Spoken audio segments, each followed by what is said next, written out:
আসসালামু আলাইকুম এভরিওয়ান। সৎ মায়ের অপবাদ গল্পের ৮ নাম্বার পর্ব। আর ভিডিওটা ইউটিউব থেকে দেখলে অবশ্যই চ্যানেলটা সাবস্ক্রাইব করে দিবা। আর যদি ফেসবুক পেজ থেকে দেখো তাহলে পেজটা অবশ্যই ফলো করে দিবা। আমাদের পেজের নাম রেদওয়ান অলওয়েজ অন ফায়ার। পেজের লিঙ্ক পিন কমেন্টে দেওয়া আছে। তো চলো বেশি কথা না বলে গল্প শুরু করা যাক। হাসপাতালের সামনে অ্যাম্বুলেন্সটা থামতেই কয়েকজন নার্স আর ওয়ার্ড বয় দ্রুত স্ট্রেচার নিয়ে এগিয়ে এলো। রনি প্রায় কাঁদতে কাঁদতে বলল, প্লিজ দ্রুত দেখুন, অনেক রক্ত বের হচ্ছে। ডাক্তাররা দ্রুত নীলাকে স্ট্রেচারে তুলে ভেতরে নিয়ে গেল। রনি আর রাকিবও পেছনে পেছনে দৌড়ে যাচ্ছিল, কিন্তু অপারেশন থিয়েটারের সামনে এসে একজন নার্স ওদের থামিয়ে দিল।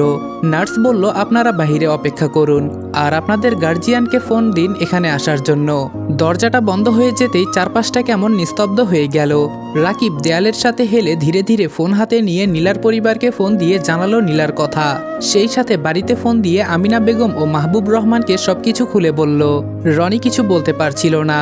ওর শার্টে তখনও নীলার রক্ত লেগে আছে, হাত দুটো কাঁপছে, মনে হচ্ছে পুরো পৃথিবীটা ওর চোখের সামনে ঝাপসা হয়ে গেছে।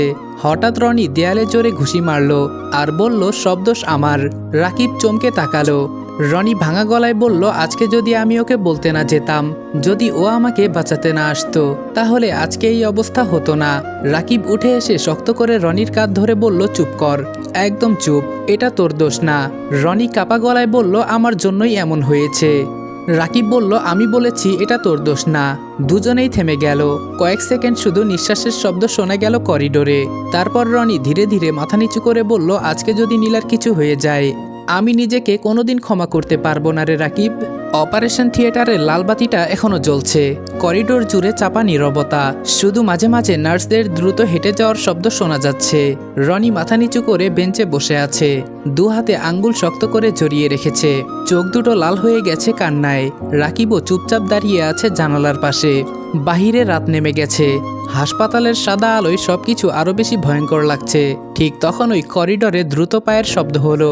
আমার মেয়ে কোথায়? নীলার মা আয়েশা বেগম প্রায় দৌড়ে এসে দাঁড়ালেন। তার পেছন পেছন নীলার বাবা, মুখটা ফ্যাকাশে, চোখে আতঙ্ক। রাকিব দ্রুত এগিয়ে এসে বলল, আন্টি, ডাক্তাররা দেখছেন। আয়েশা বেগম রনির পাশে গিয়ে দাঁড়িয়ে বলল, তুমি তো রনি, তাই না বাবা? আমার মেয়ে তোমাকে অনেক ভালোবাসতো, জানো, বাড়িতে সারাক্ষণ তোমার কথাই বলে। ওই দিন কি বলেছে জানো? বলেছে, মা, আমি আর রনি যখন বড় হব, রনি যখন নিজের পায়ে দাঁড়াবে, তখন আমরা বিয়ে করব। তখন কিন্তু রনির পরিবার নেই, এটা নেই সেটা নেই এই বলে তোমরা কোনো বাধা দিতে পারবা না। ওকে বলো না, ও যা বলবে তাতেই আমি রাজি, তবুও ও যেন আমার কাছে ফিরে আসে। নীলার বাবা রাকিবকে জিজ্ঞেস করলো, এটা কিভাবে হলো? রাকিব কিছু বলার আগেই রনি ধীরে ধীরে উঠে দাঁড়ালো, মাথা নিচু করে বলল, সব আমার জন্য হয়েছে আঙ্কেল। আয়েশা বেগম থমকে গেলেন, তারপর বললেন, কি বলছো বাবা? রনির গলা ভেঙে এলো।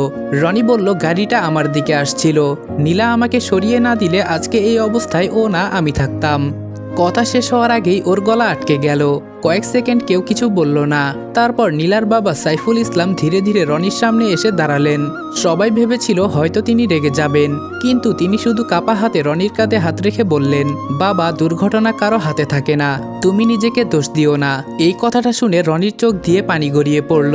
কাপা কণ্ঠে জবাব দিল, কিন্তু আঙ্কেল, নীলার কিছু হয়ে গেলে আমি নিজেকে ক্ষমা করতে পারবো না।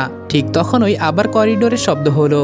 আমিনা বেগম আর মাহবুব রহমান দ্রুত এসে দাঁড়ালেন। রাকিব, রনি, কি অবস্থা এখন? আমিনা বেগম উদ্বিগ্ন গলায় বললেন। রাকিব আস্তে করে উত্তর দিল, এখনো অপারেশন চলছে আম্মু। আমিনা বেগমের চোখ হঠাৎ রনির দিকে পড়তেই বুকটা মোচড় দিয়ে উঠল। ছেলেটার পুরো চেহারা ভেঙে গেছে। তিনি দ্রুত এগিয়ে এসে বললেন, রনি বাবা। রনি মাথা তুলতেই তিনি ওর গালে হাত রেখে বললেন, এভাবে ভেঙে পড়লে হবে, নিজেকে সামলাও বাবা। রনি কাপা কণ্ঠে বলল, আন্টি, নীলার কিছু হয়ে গেলে আমি বাঁচব না। আমেনা বেগমের চোখ ভিজে উঠল। আল্লাহর উপর ভরসা রাখো, মেয়েটার কিছু হবে না ইনশাআল্লাহ। পাশে দাঁড়িয়ে মাহবুব রহমান সব চুপচাপ শুনছিলেন। তারপর ধীরে ধীরে বললেন, রনি। রনি তাকালো। জীবনে সবকিছু মানুষের হাতে থাকে না, কিন্তু একটা জিনিস সবসময় মনে রাখবি, নিজেকে দোষ দিতে দিতে মানুষ ভেতর থেকে শেষ হয়ে যায়। রনি নিঃশব্দে চোখ নামিয়ে ফেলল। পাভেল রাসেলের সাথে ওদের ডেরায় বসে আছে। রাসেল পাভেলকে জিজ্ঞেস করলো, মেয়েটার কি দোষ ছিল? মেয়েটাকে গাড়ি চাপা দিয়ে মারলি কেন? পাভেল বলল, ওই মেয়েটার কোনো দোষ ছিল না, আমি ওর পাশের ছেলেটাকে মারতে চেয়েছি, মেয়েটা ওকে বাঁচাতে নিজে মরেছে। আমি কি করব? ঘটনা হলো রনিদের কলেজের সামনে রাসেল পাভেল আর ওদের দলবল চাঁদা তুলতে গিয়েছিল। ওদের সাঙ্গপাঙ্গ চাঁদা তুলতে ব্যস্ত থাকলেও রাসেল ও পাভেল গাড়িতে বসেছিল। কথা বলতে বলতে সেখানে রনিকে দেখতে পায় পাভেল। রনিকে দেখেই পাভেল বুঝতে পারে রনি বেশ ভালোই আছে। ওকে এত ভালো থাকতে দেখে পাভেলের মাথায় রক্ত উঠে যায়। রনির জন্য ওকে কত অপমান শুনতে হয়েছে, গ্যারেজে কাজ করতে হয়েছে। রাগে অন্ধ হয়ে পাভেল পাগলের মতো গাড়ি চালিয়ে রনিকে ধাক্কা দিতে যায়, কিন্তু তার আগে রনি নীলাকে ধাক্কা দিয়ে সরিয়ে দেয়। ওদের সাথে ধাক্কা খায় নীলা। পাভেল 10 সেকেন্ডের জন্য সেখানে দাঁড়ায় না, গাড়ি নিয়ে চলে আসে ডেরায়। রাসেল পুরো ঘটনায় হতবাক হয়ে যায়। অপারেশনের কিছুক্ষণ পর ডাক্তাররা নীলাকে আইসিইউতে শিফট করেছিল। মাথার আঘাতটা বেশ গুরুতর ছিল। বাহিরে অপেক্ষা করতে করতে প্রত্যেকটা মিনিট যেন ঘন্টার মতো লাগছিল। রাত তখন প্রায় 12টা। হাসপাতালের করিডোরে চাপা নীরবতা। দূরে কোথাও নার্সদের হাঁটার শব্দ, মাঝে মাঝে মনিটরের বিপ বিপ আওয়াজ। রনি একই জায়গায় বসে আছে অনেকক্ষণ ধরে, চোখ দুটো লাল হয়ে ফুলে গেছে। হাতের আঙ্গুলে এখনো শুকিয়ে যাওয়া রক্ত লেগে আছে। এগুলো নীলার রক্ত। রাকিব পাশে এসে ধীরে ধীরে বলল, একটু পানি খা ভাই, সকাল থেকে কিছু খাসনি। রনি মাথা নাড়িয়ে বলল, আমার কিছু লাগবে না। রাকিব দীর্ঘশ্বাস ফেলল। রনি মলিন হেসে নিচের দিকে তাকালো। জানিস রাকিব, আমি সবসময় ভয় পেতাম। রাকিব বলল, কিসের ভয়? রনি জবাব দিল, আমি যাকে আঁকড়ে ধরে বাঁচতে চাই সে আমায় ছেড়ে চলে যায়। দেখ, নীলাও আজকে আমাকে ছেড়ে চলে যাওয়ার পায়তারা করছে। রাকিব চুপ হয়ে গেল। ঠিক তখনই একজন নার্স এসে বলল, পেশেন্টের জ্ঞান ফিরেছে, তবে খুব অল্প সময়ের জন্য। এখানে রনিকে। পেশেন্ট বারবার রনির নাম নিচ্ছে। সাথে সাথে রনি দাঁড়িয়ে গেল, কিন্তু কয়েক সেকেন্ড পর আবার থেমে গেল। কেবিনের ভেতরটা নিস্তব্ধ, শুধু মনিটরের টিপ টিপ শব্দটা শোনা যাচ্ছে। নীলা চোখ বন্ধ করে শুয়ে আছে, মাথায় ব্যান্ডেজ, মুখটা ফ্যাকাশে হয়ে গেছে। রনি ধীরে ধীরে ওর পাশে গিয়ে বসলো।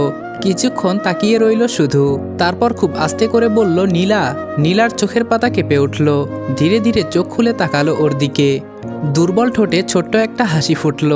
রনি শক্ত করে নীলার হাত ধরে বসে আছে, যেন হাত ছেড়ে দিলে মেয়েটা হারিয়ে যাবে।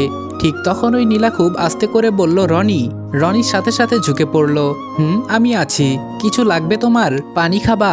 ডাক্তারকে ডাকবো আমি? নীলা খুব ধীরে মাথা নাড়ালো। না, কিছু লাগবে না, তোমার সাথে আমি কথা বলতে চাই।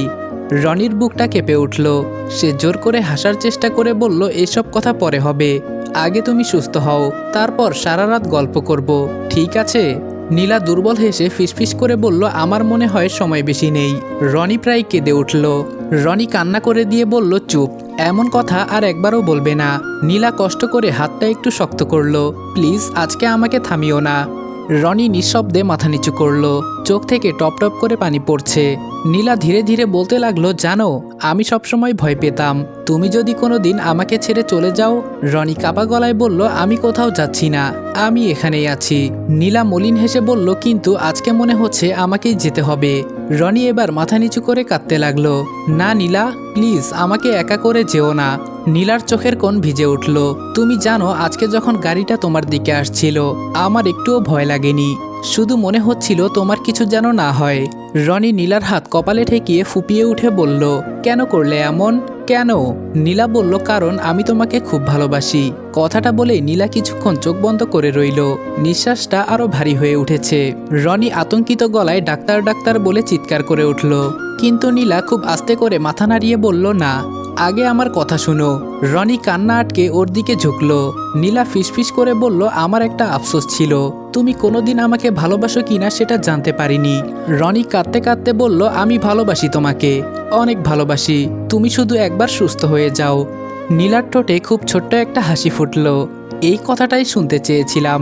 মনিটরের শব্দ হঠাৎ একটু অস্বাভাবিক হয়ে উঠল। রনি এটা দেখে ভয় পেয়ে গেল। নীলা, আমার দিকে তাকাও, প্লিজ চোখ বন্ধ করো না, প্লিজ চোখ বন্ধ করো না পাখি।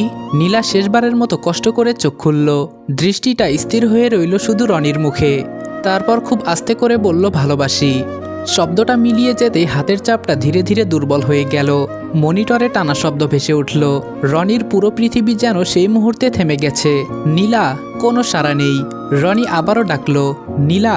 কোনো সাড়া না পেয়ে রনি চিৎকার করে উঠল। রনির চিৎকারে পুরো কেবিন কেঁপে উঠেছে। বাহিরে দাঁড়িয়ে থাকা রাকিব দৌড়ে ভেতরে ঢুকতেই দেখল রনি নীলার নিথর হাত দুটো বুকের সাথে চেপে ধরে ভেঙে পড়েছে। কেবিনের ভেতর তখনও রনির কান্নার শব্দ প্রতিধ্বনি হচ্ছে। ডাক্তার আর নার্সরা দ্রুত ভেতরে ঢুকে পড়ল। একজন নার্স রনিকে সরানোর চেষ্টা করতেই রনি আরও শক্ত করে নীলার হাত আঁকড়ে ধরে বলল, না, ওকে কেউ ছুবেন না। নীলা আমাকে ছেড়ে যেতে পারে না। রাকিব ছুটে এসে রনিকে জড়িয়ে ধরল। নিজের চোখেও তখন পানি। রনি, শান্ত হ। রনি হঠাৎ চিৎকার করে উঠে বলল, কিভাবে শান্ত হব? ও তো একটু আগেও কথা বলছিল, আমাকে ভালোবাসে এটা বলল। তাহলে হঠাৎ কিভাবে আমাকে একা রেখে চলে যেতে পারলো? ভাই, তুই ওকে একবার ফিরে আসতে বল না। আমি যে ওকে ছাড়া বাঁচতে পারবো না। অনেকটা ভালোবাসি ওকে। ও আমাকে এভাবে রেখে চলে গেলে আমি কিভাবে বাঁচবো বল? ডাক্তার আস্তে করে মাথা নিচু করে বলল, উই আর সরি। আমরা চেষ্টা করেছি, কিন্তু অতিরিক্ত রক্তক্ষরণ আর মাথার আঘাতের কারণে ওকে বাঁচানো সম্ভব হয়নি। কথাটা শুনে বাহিরে দাঁড়িয়ে থাকা আয়েশা বেগম হাউমাউ করে কেঁদে উঠলেন। আমার মেয়েটা। সাইফুল ইসলাম স্তব্ধ হয়ে দেয়ালে হেলে দাঁড়িয়ে রইলেন। চোখ থেকে শুধু নীরবে পানি গড়িয়ে পড়ছে। আমেনা বেগম নিজের মুখে হাত চেপে কান্না আটকানোর চেষ্টা করছেন। মাহবুব রহমান গভীর দৃষ্টিতে রনির দিকে তাকিয়ে আছেন। রনি তখনও যেন বিশ্বাস করতে পারছে না। সে ধীরে ধীরে নীলার কপালে হাত রাখল। নীলার কপাল ঠান্ডা, একদম ঠান্ডা। রনির বুকের ভেতরটা হঠাৎ ফাঁকা হয়ে গেল। নীলা, ওঠো না। দেখো, আমিও তোমাকে অনেক ভালোবাসি। তুমি তো এই কথাটা শুনতে চেয়েছিলে, তাই না? এখন উঠে বলো না কিছু। কিন্তু কোনো উত্তর নেই। মনিটরের টানা শব্দটা প্রমাণ দিচ্ছে সবকিছুই শেষ। রাকিব আর সহ্য করতে না পেরে মুখ ফিরিয়ে বাহিরে চলে গেল। করিডোরে দাঁড়িয়ে দেয়ালে ঘুষি মারল সে। তার চোখেও তখন অসহায় জল। হাসপাতালের করিডোর জুড়ে তখন শুধু কান্নার শব্দ। সাদা কাপড়ে ঢেকে রাখা নীলার নিথর দেহটা ধীরে ধীরে কেবিন থেকে বের করে আনা হলো। আয়েশা বেগম মেয়ের মুখের ওপর ঝাঁপিয়ে পড়ে কাঁদতে কাঁদতে বললেন, নীলামা, একবার চোখ খোল। দেখ, তোর মা এসেছে।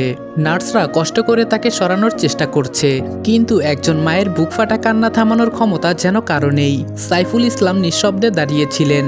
চোখের পানি মুছতেও ভুলে গেছেন। শুধু ফ্যালফ্যাল করে মেয়ের নিথর মুখটার দিকে তাকিয়ে আছেন। রনি কয়েক কদম দূরে দাঁড়িয়ে। মনে হচ্ছে ওর পুরো পৃথিবী পাথর হয়ে গেছে। চোখ দুটো স্থির শুধু নীলার মুখে। এই মুখটাই তো একটু আগেও হাসছিল।